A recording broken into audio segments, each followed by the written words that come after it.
Thank you for choosing BookShark. We're sorry you need to make a return. Please remember that materials must be returned within 30 days in new, unused, resellable condition. As such, we highly recommend you follow these packing tips for your return. First, gather your materials.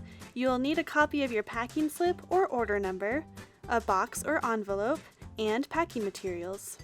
If you still have your BookShark box, you can use it for your return, but if that box was discarded, damaged, or isn't the right size, you'll want to look for a new one.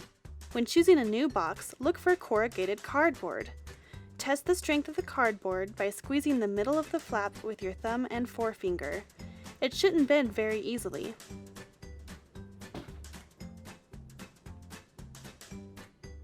For large returns, we suggest double-layered corrugated boxes. You always want the size of your box to just fit all of the items plus a little packing material. In other words, aim to use all of your box. Too much extra space could allow your items to move around or for your box to collapse in transit. When choosing an envelope, choose one that is either made of cardboard or a bubble mailer. It is better for an envelope to be too big than too small, as overfilled envelopes can open during shipping. If you're planning on sending back CDs, DVDs, or a hardcover book, we recommend using a small box instead of an envelope. Please use plain packing paper or bubble wrap. Do not use newspaper or other paper that has ink, as it can rub off, damaging your items. Lastly, make sure you use packing tape, not duct tape, and always double tape your box. Now it's time to pack. Your packed box should have 3 distinct sections: large printed materials, small printed materials, and miscellaneous items such as binders, boxed kits, and media. If you have instructor's guides assembled in a binder, leave them assembled and put them with your miscellaneous items. If returning guides that are not assembled, please include them in the large printed materials section. To start, place your printed materials with the largest surface area, like the markable wall map, completely flat on the bottom of the box while also flush with the corner. Continue with other wide and tall items, avoiding overhanging edges. Make sure that the bindings of your books are pushed up against the wall of the box.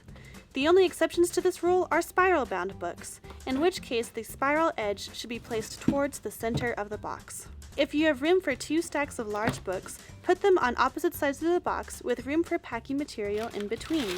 Make sure the stacks are even and the paper edges of the books do not touch each other. Next, pack your smaller novel-sized materials. Place a stack into each corner of the box. Again, leave room for packing material and avoid paper-to-paper contact.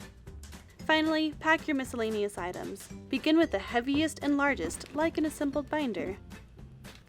If you have a boxed kit, place it in the corner.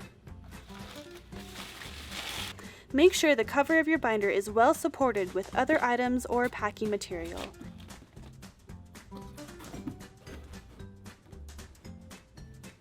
Finish with any light, squishable, or odd-shaped materials on top. Fill the rest of the box with plenty of packing material. Don't forget to include your order information in the box.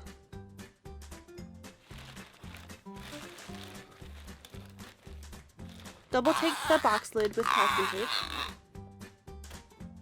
and put the return address label on top, or simply write our address on the box.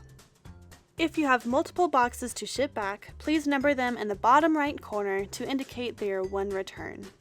Please cross out any box numbering from a previous shipment. Now, time to ship your box. We suggest shipping with well-known private companies like FedEx or UPS. However, whichever company you choose, we highly recommend that you insure your package for its full worth to keep it safe from damage or loss. Lastly, make sure you review our return policy and contact customer service if you have any questions. Thanks for watching!